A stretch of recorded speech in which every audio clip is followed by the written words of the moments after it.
안녕하십니까. 네. 목소리가 여전하죠. 몇 년 전에 성대결절이 한번 있고 나서 그 목감기 쪽이 잘 안 낫네요. 수술하라는 걸 안 했더니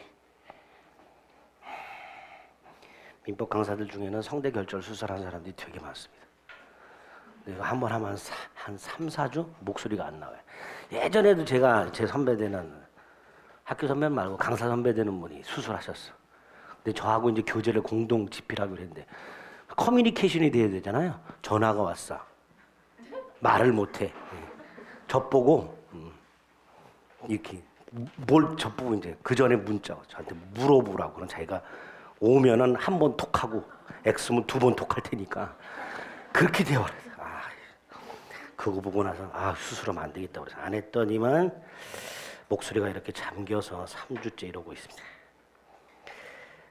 지난주에도 말씀드렸지만 낭낭하니까 듣기 불편해.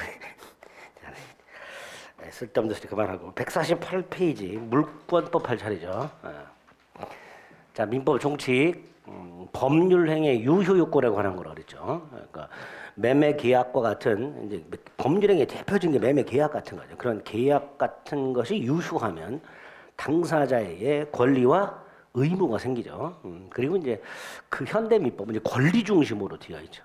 결국은 그 법률 행위 등을 통해서 발생하는 권리가 뭐냐? 굉장히 다양한데 그 중에서도 민법이 규율하는 게 재산권과 친족권이라고 합니다. 재산권과 친족권. 가족권이라고 부르죠. 그 중에 재산권에 해당되는 게 물권하고 채권이 있습니다.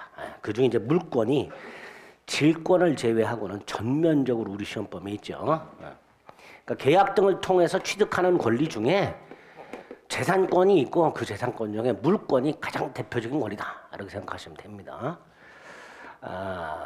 총칙 부분과 각칙 강론 부분이 있죠. 강론에 가면 이제 우리 민법이 규정하고 있는 총 8개의 물권이 있다 그랬고요. 그 중에 질권을 제외한 7개가 우리 시험법이고 그 하나하나가 중요하죠. 다만 그 중에서 소유권과 유치권과 저당권 이 3가지 권리는 반드시 여러분들이 자기 걸로 만드셔야 돼요.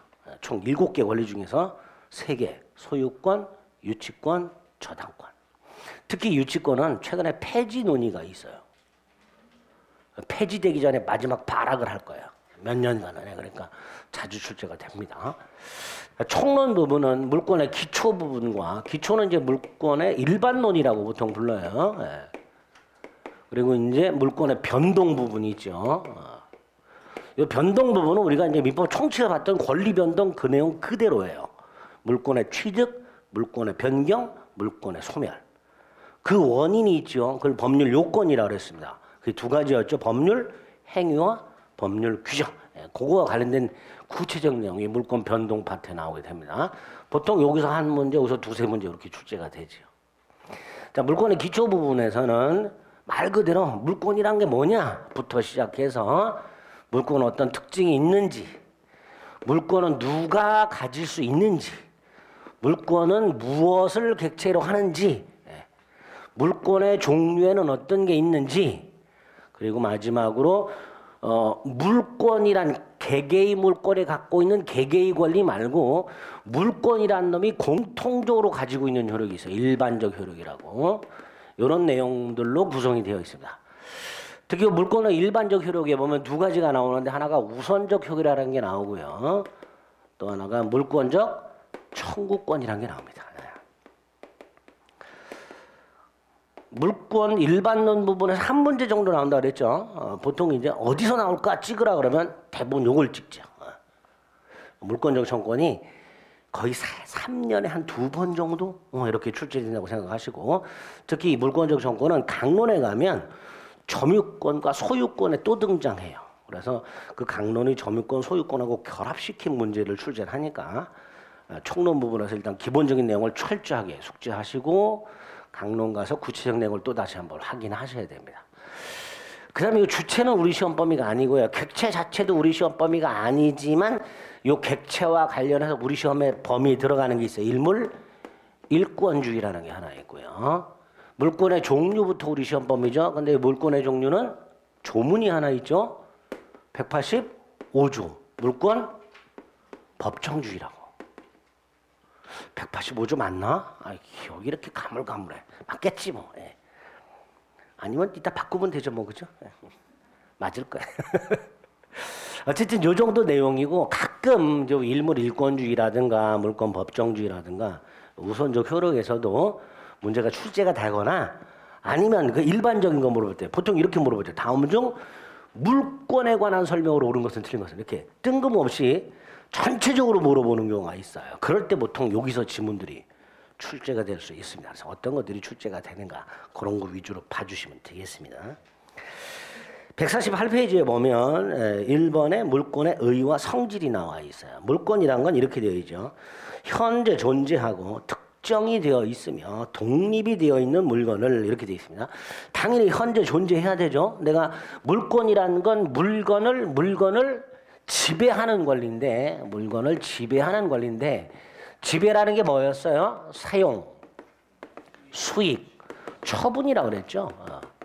내가 어떤 물건을 사용하거나 그걸 임대해서 수익을 내거나 팔아먹으거나 이런 걸 이제 지배한다라고 하는데, 이렇게 물건을 사용 등을 하기 위해서는 당연히 그 물건은 현재 존재하고 있어야 사용할 수 있을 것이고요. 또 특정이라고 해서 어떤 내가 갖고 있는 물건에 대한 권리의 그 객체가 정해져 있어야 되죠. 그걸 특정이라고 하는 거예요. 독립은 다른 사람의 물건과 나의 물건이 분리가 된다는 뜻을 말합니다. 이렇게 현존, 특정, 독립의 물건을 사용수익 처분하는데, 처분할 수 있는데 어떻게 사용수익 처분하냐? 절대적이고 직접적이며 독점적으로 지배한다, 이렇게 말하죠. 절대적, 직접적, 독점적 지배라고 말을 합니다. 여기서 절대적이고 직접적이며 독점적이라는 말을 이해하시면 돼요. 자, 그걸 이해하기 위해서 뭐하고 구별이 돼야 돼요? 채권과 구별이 돼야 된다 그랬어요. 우리 시험에서도 물권과 채권을 비교한 설명이다, 옳은 것은 뭐 틀린 것은, 이런 식의 문제가 한 2번 정도 출제가 된 바가 있습니다. 같은 재산권인 물권과 채권을 좀 구별할 수 있어야 되겠죠. 채권이란 건 특정인에게 일정한 행위, 요건 이제 급부라고 합니다. 이거를 청구하는 권리. 돈을 갚아라, 채권자가 채무자에게, 여러분이 이정환에게 민법을 강의해라, 이렇게 사람이 사람에게 일정한 행위를 청구하는 권리가 채권이에요. 그러다 보니까 이 채권은 이 특정인에게만 청구하겠죠, 그죠? 특정인만을 상대로 행사하게 됩니다. 이런 걸 상대적이다라고 말을 해요. 그러면 절대적이란 건 누구에게나 주장할 수 있고 누구에게나 행사할 수 있다, 이런 의미가 되겠죠, 그죠? 상대적이란 말은 특정인에게만 행사, 절대적은 누구에게나 주장 행사가 가능, 이렇게 의미를 이해하시면 되겠습니다. 또 두 번째로 채권은 특정인에게 뭘 하라고 청구하고요. 그 청구만 갖고는 안 되죠. 특정인이 그걸 해줘야 되잖아요, 그죠? 이렇게 채권은 채무자가 청구받은 행위를 해줘야 그 권리가 만족스럽게 됩니다. 여러분이 이정환에게 민법을 강의하라고 청구했음에도 불구하고 이정환이가 강의를 안 하면 여러분은 불만이 생기겠죠. 결국 채권은 특정인의 협조가 필수적이에요. 이런 걸 뭐라 해요? 간접적 권리라고 해요. 그러면 직접적이란 뭘 의미하는 거예요? 특정인의 협조가 필요 없다라는 걸 말하죠. 여러분이 갖고 있는 각종 물건들을 사용할 때 타인의 협조가 필요 있어요, 없어요? 없지. 예, 그러니까 이런 걸 직접적이다, 이렇게 말하죠. 독점이란 말은 이해가 되시죠? 내 물건은 나만 사용한다고. 그럼 채권은 비독점이겠죠. 간단해요. 여러분들이 이정환에 대해서 갖고 있는 민법을 강의하라는 채권, 독점성 없지요? 공평하잖아요. 누구든지 앉아서 강의해라 요구할 수 있는 거, 나한테만 강의해라 이런 말은 할 수가 없는 거죠. 채권은 비독점이고 같은 내용의 채권은 평등하다는 그런 특징을 갖고 있게 됩니다. 뭐 이런 것들이 물권의 기본적인 특징이 되겠죠. 그래서 오른쪽 149페이지에 보면 그런 내용들이 쭉 나와 있어요. 특히 3번의 직접 지배, 4번의 배타적 독점적 지배, 5번의 절대적 지배가 어떤 의미인지 이해하시고, 그 다음에 6번에 있는 간접적 지배라는 건 현재 물건이 내 수중에 없어도 물권이 인정되는 것을 관념적 지배라고 얘기를 합니다.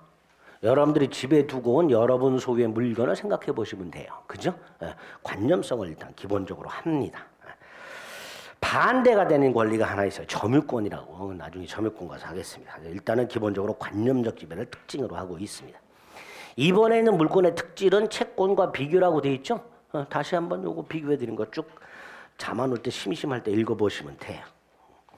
다음 페이지로 가면요. 뭐 직접적 배타적 지배권, 절대권 이런 말이 나오는데 4번에 보면 대물권이라고 되어 있습니다. 요것도 혹시 몰라서 말씀을 드리는데요. 물권은요. 객체가 물건이죠. 그죠? 채권은 사람? 아니죠. 사람의 행위. 요게 객체가 되죠. 물권은 객체가 물건. 채권은 객체가 사람이 아니라 사람의 행위 이렇게 됩니다. 예, 그것도 이제 좀 구별을 해 주실 필요가 있습니다. 뭐 그 정도. 자, 주체는 필요 없다 그랬고요. 객체화에서는 물건이 객체라 그랬습니다. 그리고 이 물건을 우리 민법이 분류를 해놨죠. 부동산과 동산, 그죠? 주물과 종물, 원물과 과실. 특히 종물이라는 말은 저당권 가면 나오고요. 과실은 조금 있다가 점유권 가면 또 나와요. 이때 종물이라든가 과실이 뭔지는 뭐 딱히 몰라도 됩니다. 그런 거 물어보진 않아요. 나중에 이제 관계되는 거에 있어서 보시면 되는데 부동산하고 동산은 구별을 좀 하실 필요가 있다고 그랬습니다. 먼저 동산은 부동산 이외의 물건을 말하고 부동산은 토지와 그 정착물을 말한다라고 돼 있죠. 그중에 그 정착물이 문제죠. 정착물은 토지에 단단히 고정이 되어 있는 걸 말하게 되는데요. 이 정착물 중에서 건물만은 토지와는 독립한 별도의 부동산이고요. 건물이 아닌 정착물들이 있죠. 수목 같은 것들. 이런 것들은 토지의 일부가 됩니다. 일단 그렇게 구분한 다음에 양가로연의 물권의 객체로서 물건의 요건이 아까 말했던 나와 있고요. 원칙적으로 물권의 객체는 물건이어야 되기 때문에 원칙적으로 권리는 물권의 객체가 될 수가 없지요. 그래서 아파트 분양권은 소유권의 객체가 될 수 없다. 이미 출제가 된 바 있습니다. 물론 예외는 있죠. 대표적인 게 뭐야? 지상권이라든가 전세권 같은 권리는 저당권이라는 물권의 객체가 될 수 있습니다. 그건 몇 가지 예외는 있으나 원칙적으로 물권의 객체는 물건이어야 되고요. 동그라미 비번은 좀 이따가 일물일권주의에서 말씀을 드리겠습니다. 자, 한 장을 넘겨보면 이제 시험에 나올 만한 일물일권주의라는 게 나와 있죠. 아까 물건은 독점성, 배타성을 갖고 있다고 그랬어요. 그러니까 당연히 하나의 물건에는 동종류와 순위와 내용이 똑같은 두 개의 물건이 있을 수가 없겠죠. 그게 일물일권주의라고 부르는 거예요. 물건의 독점성, 배타성 때문에 나오는 원칙이 될 겁니다. 자, 여기서 먼저 살펴볼 게 뭐예요? 하나의 물건의 표준이 나오죠. 그죠? 그 중에서도 부동산. 부동산은 뭐하고 뭐였어요? 토지하고 건물이었죠.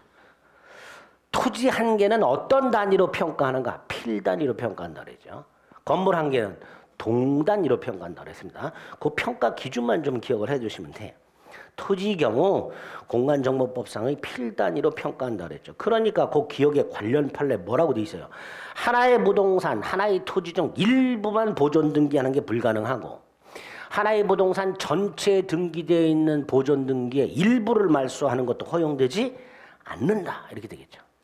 그 다음에 니은은 우리 시험에서 잘 안 나오는데 최근에 한번 나온 적 있죠. 니은은 토지의 공간적인 범위가 무엇으로 특정이 되는가? 토지, 내 땅이 어디부터 어디까지가 내 땅인가가 무엇으로 특정되는가? 뭐 갖고 특정돼요?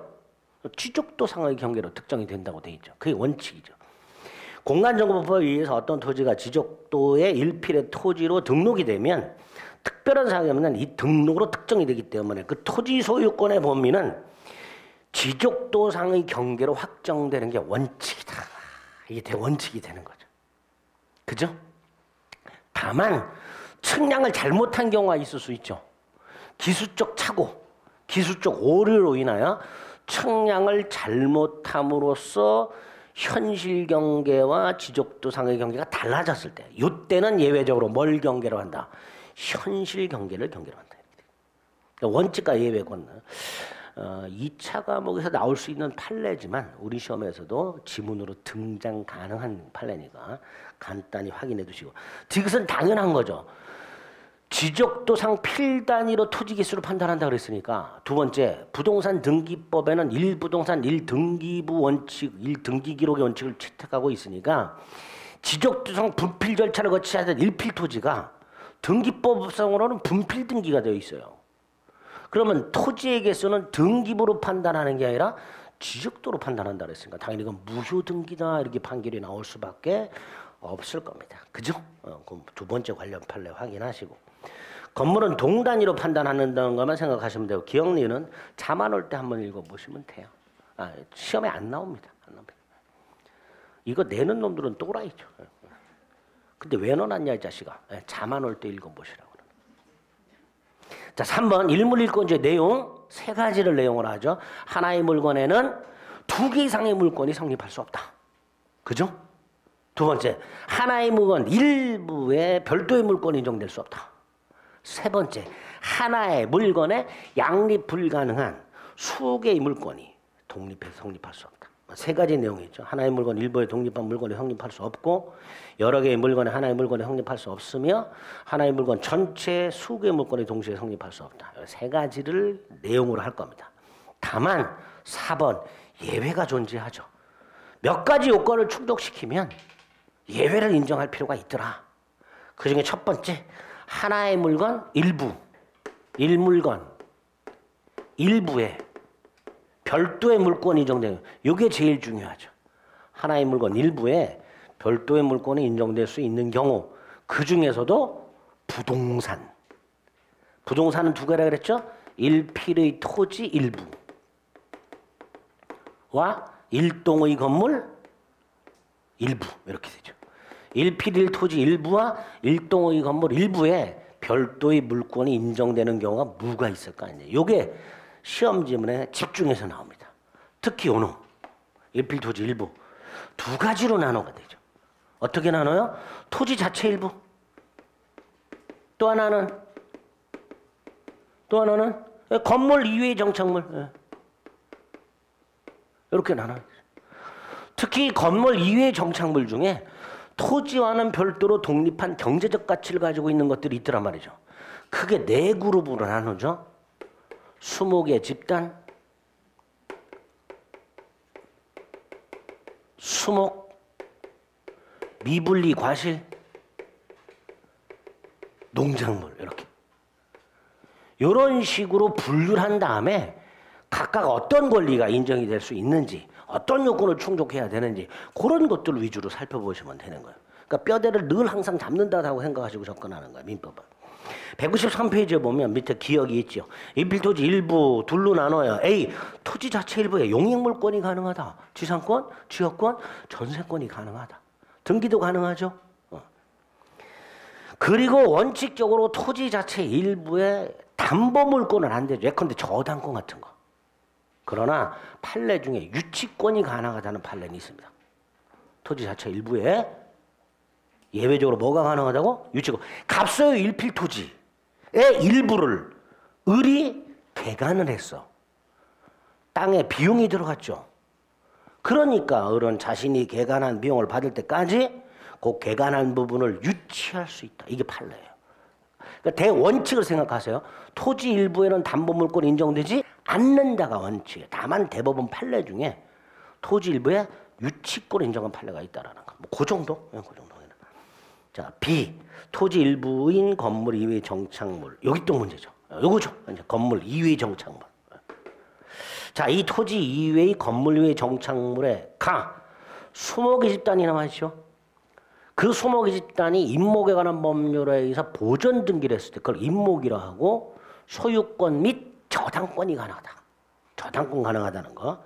반면에 수목의 집단이나 수목이나 미분리 과실은 무슨 방법? 명인 방법. 쉽게 이름표 붙이는 거 생각하시면 돼요. 소유자의 이름표를 붙이는 방법에 의해서 소유권은 가능해. 그러나 뭐는 안 돼? 저당권은 안 돼. 다만 양도담보권은 됩니다. 뭐는 된다고요? 양도담보권. 저당권은 안 되는데 명인 방법에 의해서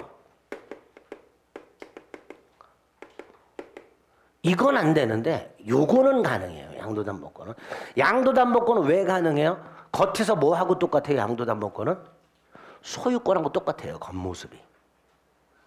그러니까 나무에 이름표가 붙어있어. 소유자 갑. 요게 소유권일 수도 있고 양도 담보권일 수도 있습니다. 양도 담보권이라는 놈은 겉에서 봤을 때는 소유권하고 똑같기 때문에 저당권은 안 되지만 양도 담보권은 가능하다는 거. 다 농작물은 일단 첫째 적법 불법을 불문하고 경작자 소유라 그랬고요. 경작자는 명인 방법을 갖출 필요도 없이 농작물의 소유권을 취득합니다. 두 번째, 그 경작자가 농작물을 미수확 상태에서 팔았을 때 그걸 산 사람도 농작물 소유권을 취득하되 이 사람은 명인 방법을 갖춰야 소유권을 취득한다는 거. 그렇게 딱 구별해서 농작물을 확인하시면 되겠고요. 다음 페이지 니은 판례 밑에 일동 건물 일부 각 층마다 각 호마다 소유권이 있는 구분 소유권이 가능하고 또 일동 건물에 용익물권 중 뭐가 가능하다? 전세권이 가능하죠. 두 가지 구분 소유권과 전세권이 가능하다라고 생각하시면 돼. 자, 동그라미 한번 여러 개의 물건에 하나의 물권이 설정되는 경우 자, 특별법에 의해서 성립하는 경우가 있고요. 또 하나가 니은 집합물이라는 게 있습니다. 집합물 A 양돈장 내 돼지 100마리 이렇게 요거를 기르고 있는 갑이 요걸 담보로 을에게 제공하고 돈을 빌리고 약속을 뭐라고 해요? 돈을 못 갚으면 소유권을 넘겨주기로. 그죠? 돈을 못 갚으면 돼지 100마리 소유권 넘겨줄게. 자, 이때 을이 요 돼지 100마리에 갖는 권리가 뭐예요? 동산 양도담보권이라고 그랬어요. 을은 갑에게 빌려준 돈을 받지 못하면 갑이 담보로 제공한 돼지 100마리의 소유권을 취득하게 되는데 그러한 권리를 동산 양도 담보권이라 하고 대법원이 인정하고 있는 관습법상 물권입니다. 대법원이 인정하고 있는 관습법상 물권인데 돼지는 100마리지만 특정 장소, 특정의 종류, 수량을 지정하게 되면 이 전체가 마치 하나의 물건처럼 갑을 빼야죠.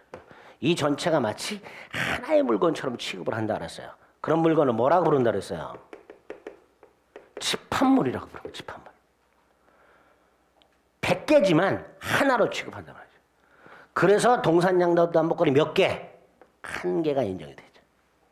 그런데 여기서 문제가 되는 게 뭐예요? 물권의 객체는 특정이 되어 있어야 되죠. 그 특정을 어떻게 할 것이냐의 문제가 남는 거예요. 그죠? 을이 갖고 있는 하나의 동산 양도담보권의 객체인 돼지 100마리를 어떻게 특정할 것인가? 엄격하게 말을 하면요. 돼지 등판에다가 1번부터 100번을 써야 돼요. 그죠? 그게 특정이야. 그런데 우리 대법원은 그렇게 할 필요가 없다. 왜? 증감 변동하지 않냐. 내다 팔고 새끼 돼지 넣고 하지 않냐.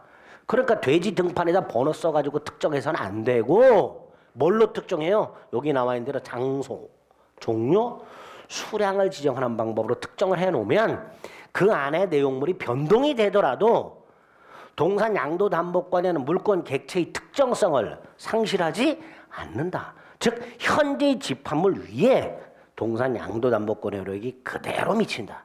이렇게 판결하게 됩니다. 그 내용이 앞에서 봤던 거죠. 어디 있어요? 151페이지 밑에서 세 번째 줄 동그라미 2번에 있는 내용이 바로 그겁니다. 그것도 몇 차례 출제가 됐었죠. 지문이. 그죠? 그래서 154페이지에 있는 3번의 니은의 내용과 154페이지 3번의 동그라미 3번의 동그라미 니은의 내용과 151페이지 맨 밑에 동그라미 이 내용을 연결해서 같이 기억을 해 두셔야 됩니다. 됐죠? 네. 표정이 밝아. 됐다는 표정이에요. 154페이지로 가면 마지막 예가 나왔죠. 4번 하나의 물건에 양립이 가능한 여러 개의 물건이 성립하는 경우 가장 대표적인 게 뭐예요? 디귿. 갑소유 101호 아파트에 A은행의 1번 저당권과 B저축은행의 2번 저당권 뭐 이런 것들이 동시에 성립할 수 있단 말이죠. 그런 예외가 있을 수 있다. 이게 물건의 객체에서 나올 수 있는 내용이 됩니다. 따로 물어보기도 하고요. 지문으로 한두 개 등장할 수도 있으니까 지금 체크해드린 내용은 꼭 기억을 해두셔야 됩니다. 그다음에 이제 물권의 종류가 나왔죠. 종류는 민법상 8개가 있다 그랬죠. 그죠? 그리고 대법원이 인정하고 있는 것도 몇 개 안 돼요. 즉 물권의 종류가 다양하질 않아요. 왜? 국가가 막아놨어요. 함부로 만들지 말라고. 그게 뭐예요? 물권? 법정주의죠. 물권은 법률 또는 관습법에 의하는 이외에는 임의로 마음대로 창설, 만들지 못한다. 이렇게 나왔어요. 이게 물권 법정주의라고 하죠. 즉 물권의 종류는 국가가 집중 관리하고 있다. 이렇게 생각하시면 돼요. 따라서 이 규정은 오른쪽 강행 규정이고요.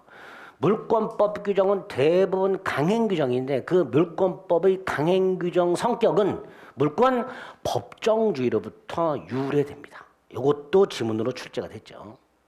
오른쪽 맨 위에 물권법의 강행 규정의 성격은 물권 법정주의로부터 연유란 건 유래라고 생각하시면 돼요. 유래하는 것이다. 달달한 우유를 말하는 게 아니고요. 요새 연유를 안 팔더라고요. 팔아요? 서울 연유 맛있는데, 그죠? 팥빙수 겁나게 맛있는데 연유가 어디로 사라졌어? 그 연유 아닙니다. 유래라는 뜻이죠.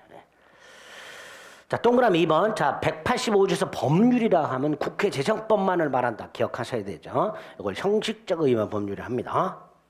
3번 관습법 뭐 주저리 떠들어놨는데요. 대법원이 인정하는 것 이렇게 생각하시면 돼요. 이렇게 물권은 국회가 만든 법이나 대법원이 인정하는 것 이외에는 인정할 수 없다. 자, 여기서 인정할 수 없다가 무슨 뜻인가? 4번. 기억. 새로운 종류를 인정할 수 없다. 그게 종류 강제고요. 니은. 새로운 내용을 인정할 수 없다. 이게 내용 강제입니다. 이런 지문이 나온 적이 있죠. 물권 법정주의는 새로운 종류를 만들어낼 수 없다는 것을 의미할 뿐 새로운 내용을 부여하는 것은 가능하다. 이렇게 출제가 된 적이 있죠. 틀린 지문이죠. 새로운 종류도 안 되고 기존 물권에 새로운 내용을 부여하거나 변경하는 것도 허용되지 않습니다. 특히 그 내용과 소유권이 나와 있어요. 소유권은 그 내용이 뭐예요? 핵심적인 내용이 뭐예요? 초고, 사용, 수익, 처분까지. 이게 소유권의 핵심적인 내용이에요. 권리의 내용을 권능이라고 합니다. 권리의 내용을 뭐라고 한다고요? 권능. 이 세 가지가 핵심적인 거예요. 그런데 갑이 어떤 물건의 소유권을 갖고 있다가 그 소유권을 양도하면서 이 2개만 양도를 해요. 그러면 갑은 이 소유권 중에 사용 수익을 완전히 절대적으로 포기한 거죠. 그리고 자기 스스로 마음속으로만 생각한 게 아니라 다른 사람에게 완전히 넘겼잖아요. 이걸 소유권의 사용 수익권능을 대세적으로 포기했다 이렇게 말을 해요. 이런 거 있을 수 있다 없다? 없다. 이걸 제한하는 건 괜찮아요. 대세적으로 제한하는 건 괜찮아. 제한한다는 건 무슨 뜻이에요? 제한 물권을 설정하는 걸 말하는 거예요. 그거는 괜찮아. 그러나 이런 소유권의 핵심적 내용을 타인에게 양도가 뭐예요? 대세적 포기. 이건 안 된단 말이죠. 포기는 안 돼. 근데 뭐는 돼? 제한은 돼. 제한이 된다는 말은 제한 물권을 설정할 수 있다 이런 뜻입니다. 세 번째 줄에 소유권의 내용인 물권의 사용수익 권능을 대세적으로 완전히 포기하는 내용의 계약은 내용강제 위반으로 무효다. 그러나 소유권의 사용수익 권능을 제한적으로 포기하는 건 괜찮다. 제한적으로 포기한다는 게 무슨 뜻이에요? 제한물권 설정을 말하는 거죠. 내가 내 땅에 지상권 설정해 주는 거 이런 건 괜찮다. 그러니까 대세적 포기와 제한적 포기를 구별해서 표현을 됐죠? 네. 이런 것들이 내용 강제다. 그 다음에 민법상 물권이 쭉 나오고 앞으로 할 거고요. 다음 페이지 보면 관습법상 물권이 있죠. 분묘기지권, 관습법상 법정상권, 좀 전에 봤던 동산양도 담보권, 뭐 경작권 이런 게 있는데 중요한 게 뭐예요? 4번이죠. 인정되지 않는 거. 앞머리 따서 외우라 그랬죠. 온사사공. 온이 뭐예요? 온천권. 사실상 소유권. 사도통행권. 근린공원 이용권. 이런 거 인정되지 않습니다. 사실상 소유권은 다른 말로 소유권에 준하는 관습상 물권이라고도 하고요. 사도통행권은 다른 말로 관습상 통행권이라고 하는데요. 이런 건 인정하지 않는단 말이죠. 이런 걸 인정해 달라고 주장해 봐야 대법원은 이런 권리는 인정할 수 없다라고 판결한 적이 있고요. 특히 문제가 이런 식으로 다음 중 물권이 아닌 것은 몇 차례 나왔죠. 그중에 답으로 나온 게 뭐였어요? 온천권이죠. 다음 중 물권이 아닌 것은 해서 답으로 나왔던 것이 온천권이 나온 적이 있습니다. 그 판례 4가지가 다 출제가 된 적도 있으니까 간단히 읽어보시면 결론은 하나예요. 이런 권리는 인정되지 않는다. 그것만 생각하시면 돼요. 자, 그 다음에 이제 물권의 일반적 효력이 나왔습니다. 물권이라는 놈이 공통적으로 가지고 있는 효력이라고 그랬어요. 첫 번째가 우선적 효력이라고 되어 있는데 이 우선적 효력은 어떤 상황에서 나오는 효력이냐. 하나의 물건을 둘러싸고 수개의 권리가 충돌. 쉽게 말하면 서로 자기 거라고 주장하고 있는 경우. 이런 경우에 등장하는 효력이 우선적 효력이 됩니다. 하나의 물건에 수개의 권리가 충돌할 때 일물 일권주의 원칙상 하나의 권리만 인정이 되겠죠. 그죠? 그걸 우선적 효력이라고 부르는 거예요. 두 번째, 이 우선적 효력의 핵심은 뭘까요? 어떤 권리가 우선하는가? 그 기준. 기준이 먼저 있어야 충돌할 때 그 기준을 대입해서 이게 우선한다라고 결정을 해줄 수 있단 말이에요. 그 기준을 기억하시면 됩니다. 오른쪽 2번. 크게 2가지 경우의 수로 나눠서 동종류 물권과 물권이 충돌하는 경우 이렇게 되죠. 그럼 대원칙이 있죠. 먼저 성립한 물권이 우선한다. 그럼 성립은 뭘 가지고 판단하는가? 등기 먼저 했냐, 점유 먼저 했냐. 부동산 물권은 등기 선후, 동산 물권은 먼저 손에 쥔 자. 이렇게 판단하게 됩니다. 그리고 예외를 기억해야 되죠. 첫째, 점유권이라는 권리. 뒤에서 보시겠지만 다른 권리와 병존이 가능하다. 우선적 효력이 없다. 니은 동종류 물권이 아니라 소유권과 제한 물권이 충돌할 때 제한 물권이 소유권을 제한하죠. 그러니까 당연히 언제나 제한 물권이 우선한다. 이렇게 되겠죠. 반면에 이번 물권과 채권이 충돌하는 경우는 이론상으로는 인정이 안 된다 그랬어요. 왜? 물권의 객체는 물건이고요. 채권의 객체는 사람의 행위라고 그랬어요. 그러니까 하나의 객체를 둘러싸고 물권과 채권이 충돌하는 경우는 논리적으로는 있을 수가 없습니다. 그런데 현실적으로 충돌하는 경우가 있더라. 맨날 예를 들지요. 각과 을 사이에 주택 임대차 계약을 통해서 을이 임차권을 갖고 있더라. 이 임차권은 뭐에 불과하다? 채권에 불과하다. 채권은 상대적 권리니까 갑에게만 주장할 수 있다. 그런데 이 상태에서 갑이 주택을 팔았다. 그래서 병이 소유권을 취득했다. 소유권은 물권이고 절대적 권리이기 때문에 누구에게나 주장이 가능하다. 그러니까 병은 소유권을 을에게 주장할 수 있다. 그러나 을은 병에게 임차권을 주장할 수가 없으니 이게 원칙이니까. 물권과 채권이 충돌하면 물권이 우선할 수밖에 없다. 즉 매매는 임대차를 깨뜨린다. 이런 표현이 나오게 된다고 그랬습니다. 이게 원칙이라고 그랬어요. 그런데 예외가 있겠죠.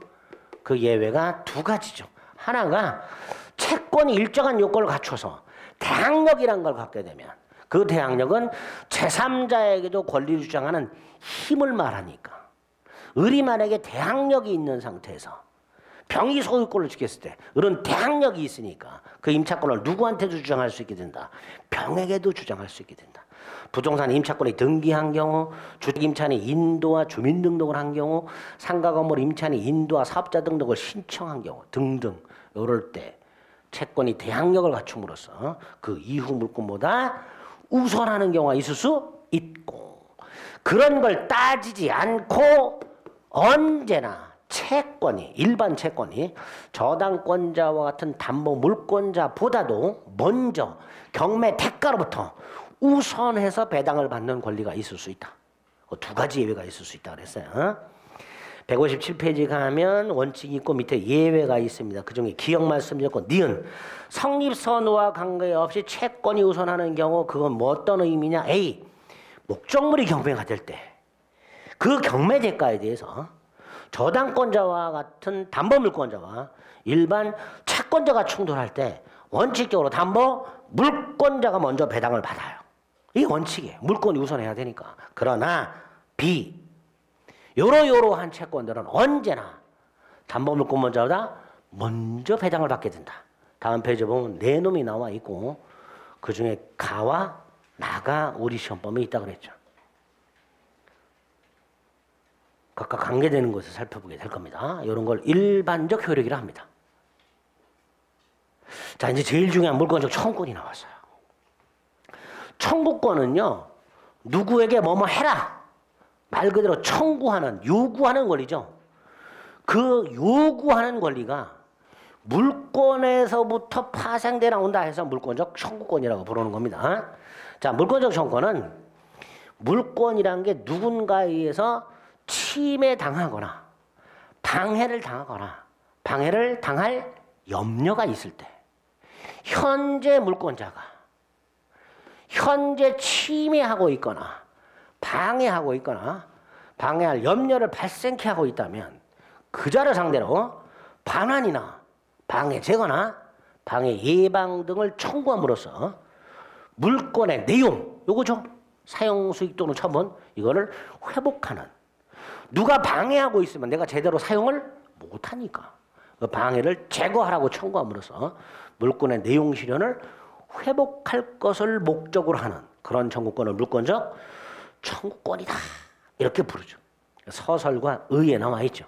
물권적 청구권의 뜻과 의의를 좀 정확하게 확인하신 다음에 이런 물권적 청구권이 어떤 게 있느냐, 유형 또는 종류라고 하죠. 좀 전에 말씀드린 대로 세 가지가 있죠. 누가 내 물건을 말없이 가져갔다.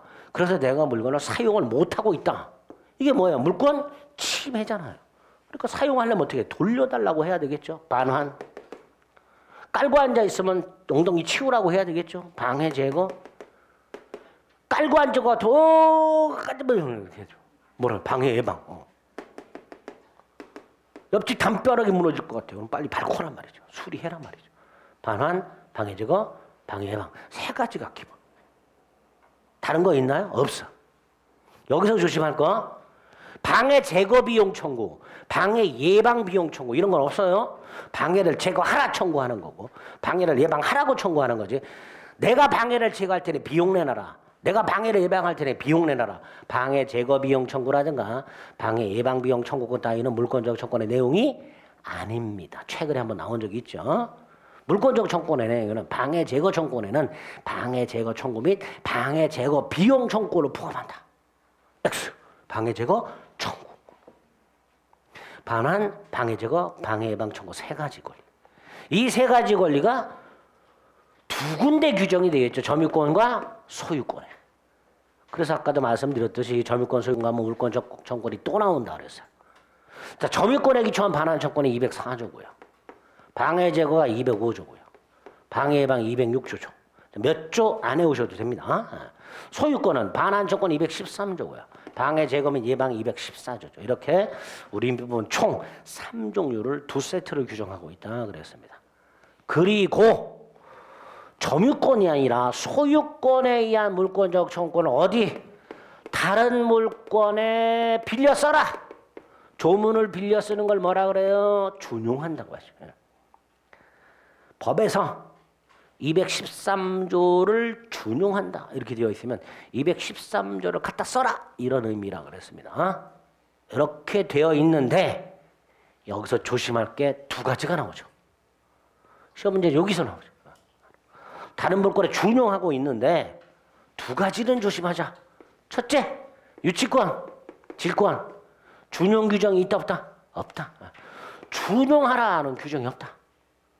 따라서 유치권과 질권은 침해되더라도 물권적 청구권이 인정되지 않는 게 원칙이겠죠. 그런데 질권은 해석상 인정해 준다.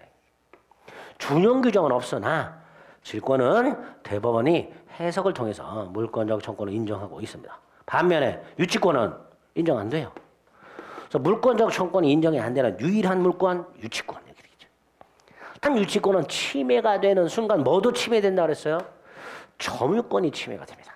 유치권이 침해되면 점유권에서 보호를 받으면 충분합니다. 따라서 유치물을 누가 침탈해 갔다. 그럼 유치물 반환 청구가 아니라 점유물 반환 청구할 수 있다 그랬습니다. 유치물 반환 청구 이렇게 나오면 틀린 지문입니다. 점유물 반환 청구할 수 있다. 두 번째 주의할 게 지역권하고 저당권이죠. 지역권하고 저당권은요. 13조를 준용하지 않고 14조만 준용하죠. 그 말은 지역권과 저당권 자체는 물권적 조건 인정돼요. 근데 뭐가 안 될 뿐이야. 반환 조건 인정하는. 그 조금 정밀하게 기억해 두셔야 됩니다. 물권적 청구권은 인정되지만 그중에 반환 청구권만 인정이 안 된다. 그 내용이 159페이지 1번, 2번, 3번에 쪼로로 나와 있어요. 조심할 게 4번이죠. 우리 민법이 점유권에 기초한 물권적 청구권과 소유권에 기초한 물권적 조건을 따로 규정하고 있는 이유 뭐 때문에? 소송 때문에. 뭐 때문에? 소송 때문에. 점유권에 기초한 소송과 소유권에 기초한 소송 이걸 나눠서 점유의 소 대표적으로 점유물 반환 청구 소송이 있겠죠. 그죠? 반면에 소유권 등에 기초한 거 이거 뭐라 그래요? 본권의 소 이렇게 되겠죠.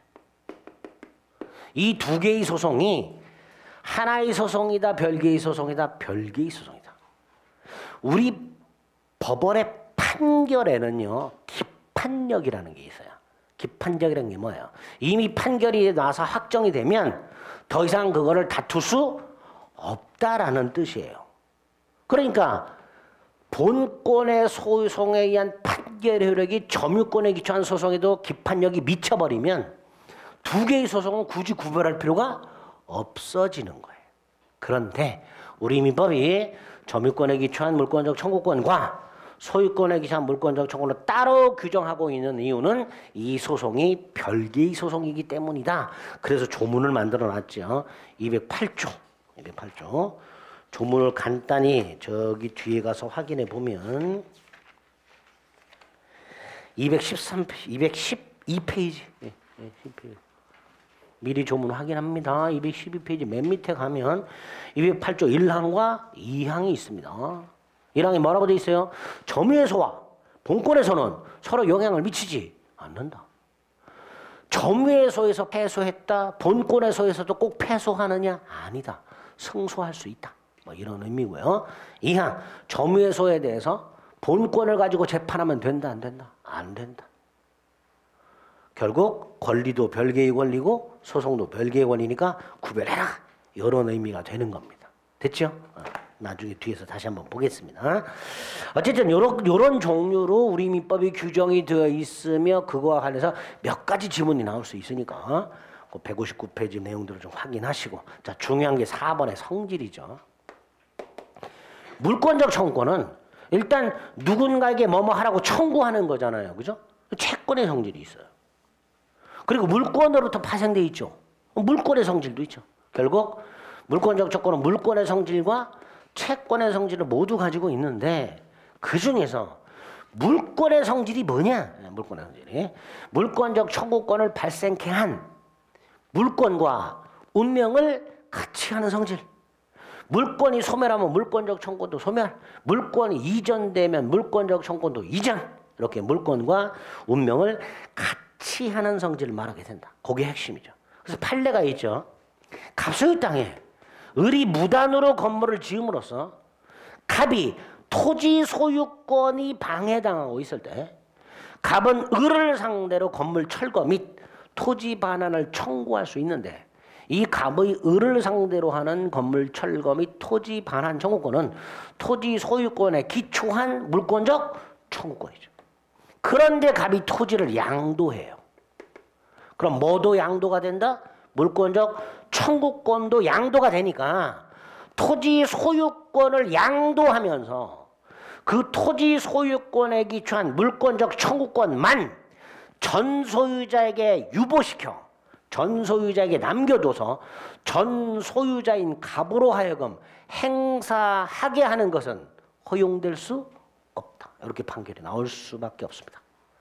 자주 나오는 판례니까요. 그 관련 판례 꼭 기억을 해두시고요. 밑으로 쭉 내려가면 소유권에 기초한 물권적 청구권. 자, 원래 이 물권적 청구권이란 말은 채권이잖아요. 그죠? 채권의 성질이 있으니까 채권의 특징 중에 하나가 뭐예요?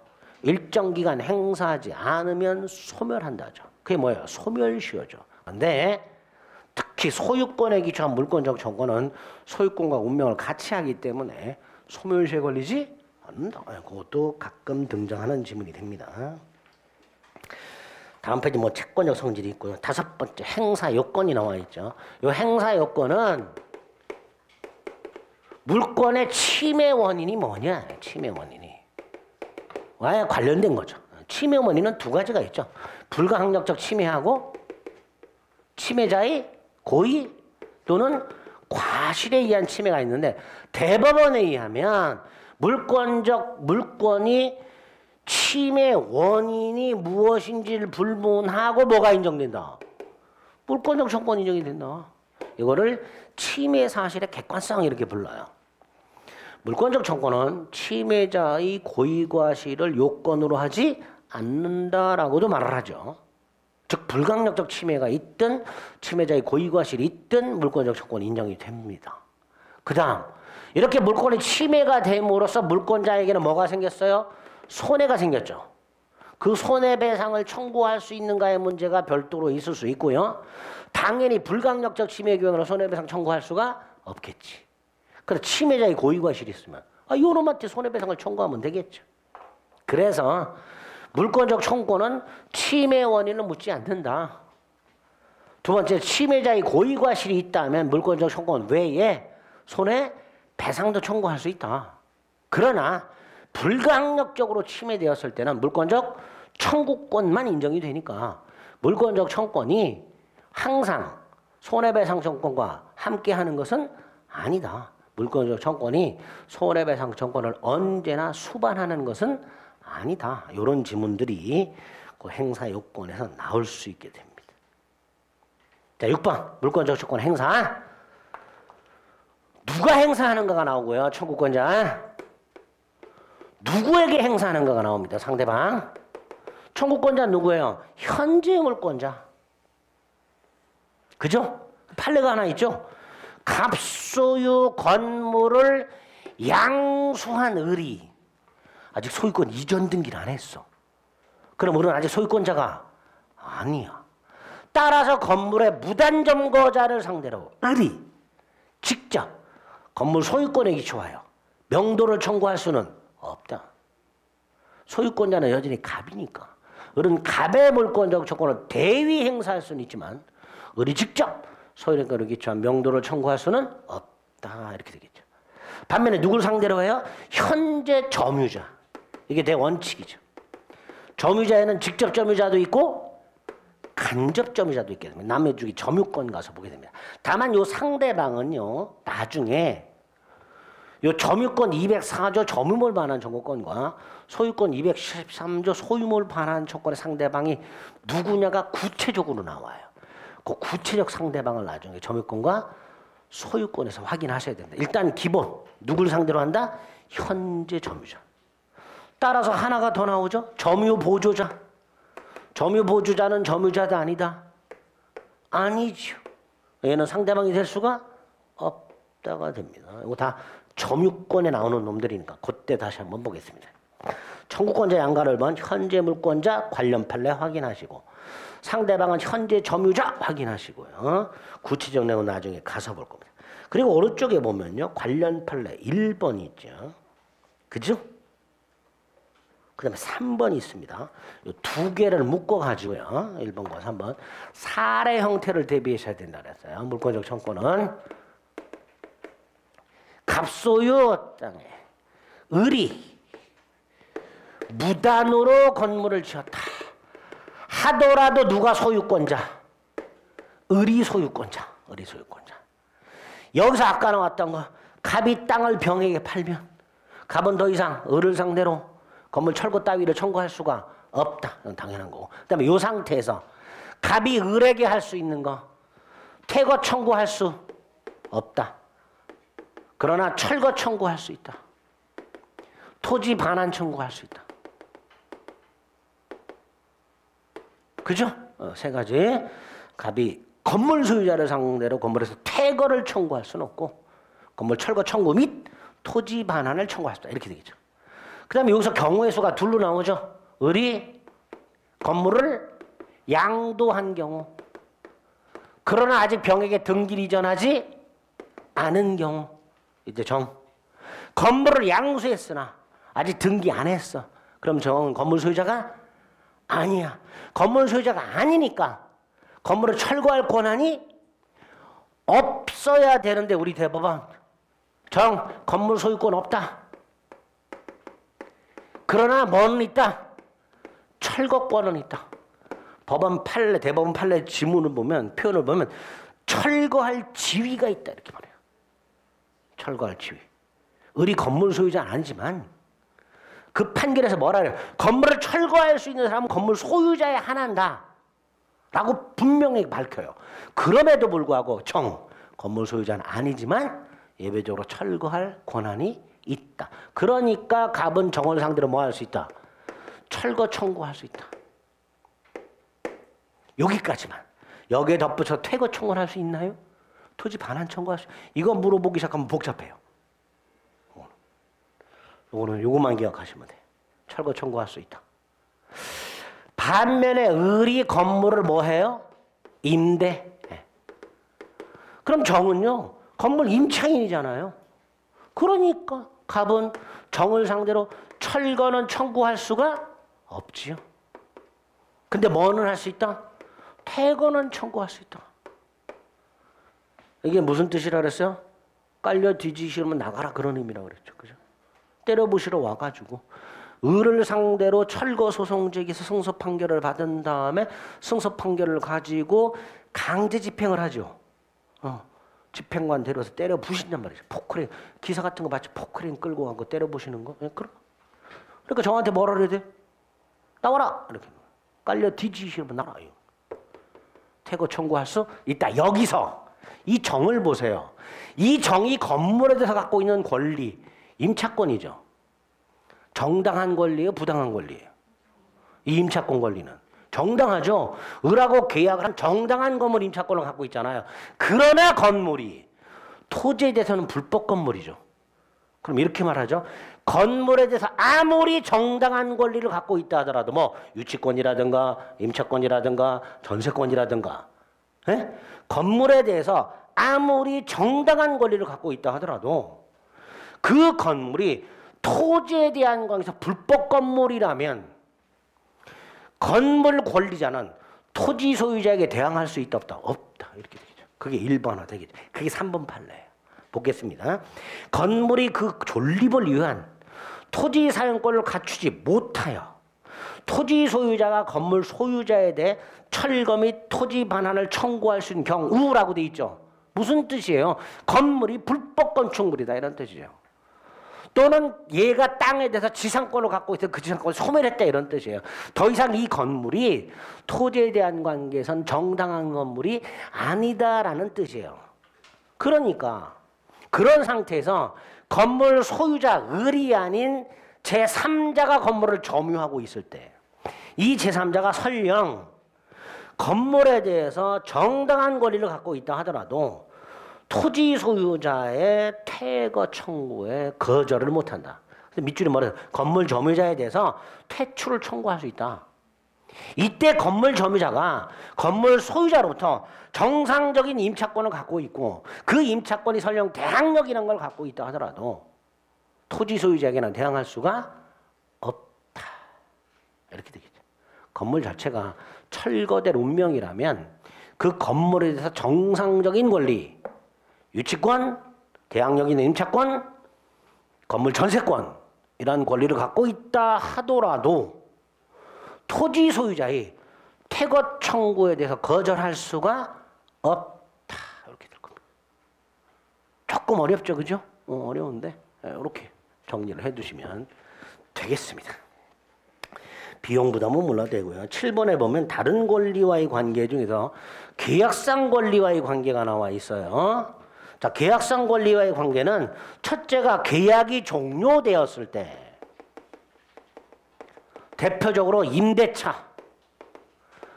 그럼 임대인은 임차인에게 목적물 반환 청구할 수 있죠. 계약에 기초한 거죠. 채권적 청구권이 됩니다.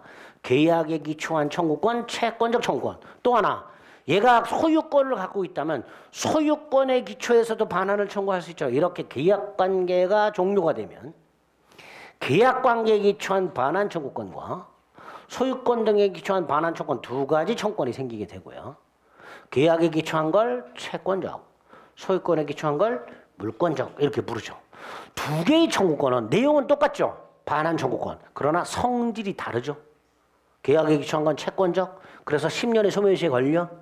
그러나 소유권에 기초한 청구권 물권적. 소멸시효에 걸리지 않아. 성질이 완전히 다르단 말이죠. 그러니까 계약관계가 종료가 되면 두 가지 청구권이 병존. 그리고 과분 선택적으로 행사할 수 있죠. 계약에 기초해서 청구할 수도 있고 소유권 등 물권에 기초해서도 청구할 수 있다. 그리고 판례가 하나 나오죠. 162페이지 맨 위에 갑소유 땅에 근저당권자 을이 있었는데 갑이 돈을 갚으면 갑은 을을 상대로 두 개의 말소 청구권을 행사할 수 있다. 근저당권 설정계약에 기초한 말소등기 청구권과 토지 소유권에 기초한 말소등기 청구권 두 가지. 근저당권 설정계약에 기초한 말소등기 청구권은 채권적, 토지 소유권에 기초한 말소등기 청구권은 물권적 이렇게 되겠죠. 그 상태에서 갑이 땅을 팔면 두 개의 말소등기 청구권 중에서 소유권에 기초한 말소등기 청구권은 넘어가죠. 그러나 병이 을하고 계약을 한 건 아니니까 계약에 기초한 말소등기 청구권은 이전되지 않으니 결과적으로 전 소유자도 말소등기 청구할 수 있고 현 소유자도 말소등기 청구할 수 있다 이렇게 되겠죠. 전 소유자의 말소등기 청구권은 계약에 기초한 채권적 청구권, 현 소유자의 말소등기 청구권은 소유권에 기초한 물권적 청구권 이렇게 되겠죠. 특히 이 전 소유자 뭐라고 출제가 됐었어요? 이 전 소유자를 뭐라고 전 소유자라고 출제하기도 하지만 근저당권 설정자이지만 현재 소유자가 아닌 자. 아우 이렇게 개짜증나게. 그냥 전 소유자 그러면 될 거를 근저당권 설정자이지만 현재 소유자가 아닌 자 이렇게 주죠. 이 사람도 뭐 할 수 있다? 말소등기 청구할 수 있다. 그죠? 이렇게 출제가 되면 개짜증나죠. 이게 누구야 도대체 이렇게 되겠죠. 전 소유자라 생각하시면 됩니다. 그게 관련 판례가 하나 있고요.